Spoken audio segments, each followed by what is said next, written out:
ایک نفسیات کے پروفیسر نے کہا کہ کل ہر ایک طالب علم پلاسٹک کا ایک شفاف تھیلا اور ٹماٹر ساتھ لے آئے۔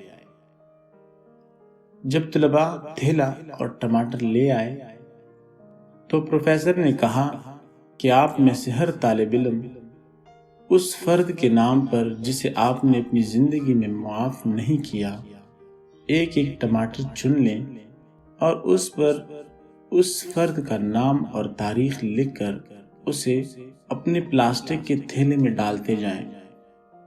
تو سب طلباء نے ایک ایک کر کے یہی عمل کیا۔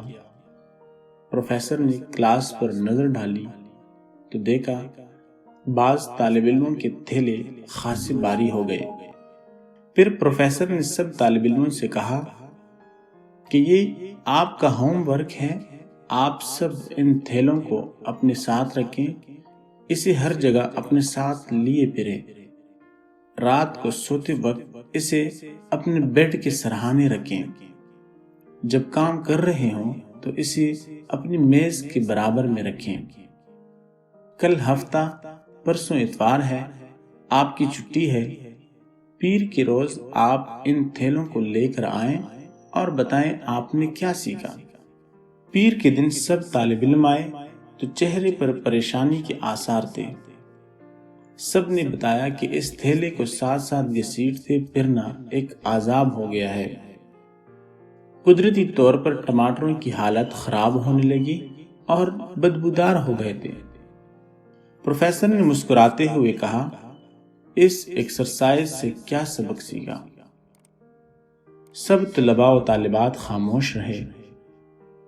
تو پروفیسر صاحب نے کہا، اس ایکسرسائز سے یہ واضح ہوا کہ ہم روحانی طور پر اپنے دل پر کتنا غیر ضروری وزن لادے پھر رہے ہیں۔ ہمیں اندازہ ہوا کہ ہم اپنی تکلیف اور اپنی منفی سوچ کی کیا قیمت چکھا رہے ہیں۔ ہم اکثر یہ سوچتے ہیں کہ کسی کو معاف کر دینا، کسی پر احسان کرنا اس شخص کے لیے اچھا ہے،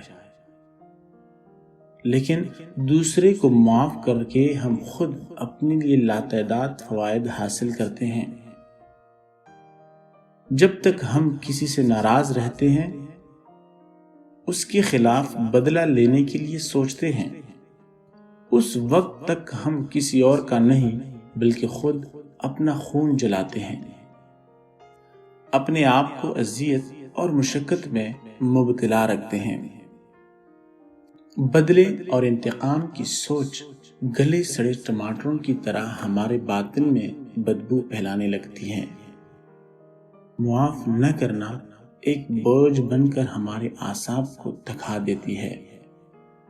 اسی لیے ہمیشہ کے لیے جب آپ کسی کو معاف کرتے ہیں تو آپ خود کو ہلکا کرنے لگتے ہیں۔ اس لیے کسی کو معاف کر دینا اس پر احسان نہیں کرنا ہوتا بلکہ خود پر احسان کرنا ہوتا ہے۔ اس لیے کسی کو معاف کر دینے سے آپ اس پر احسان نہیں کرتے بلکہ آپ خود پر احسان کرتے ہیں۔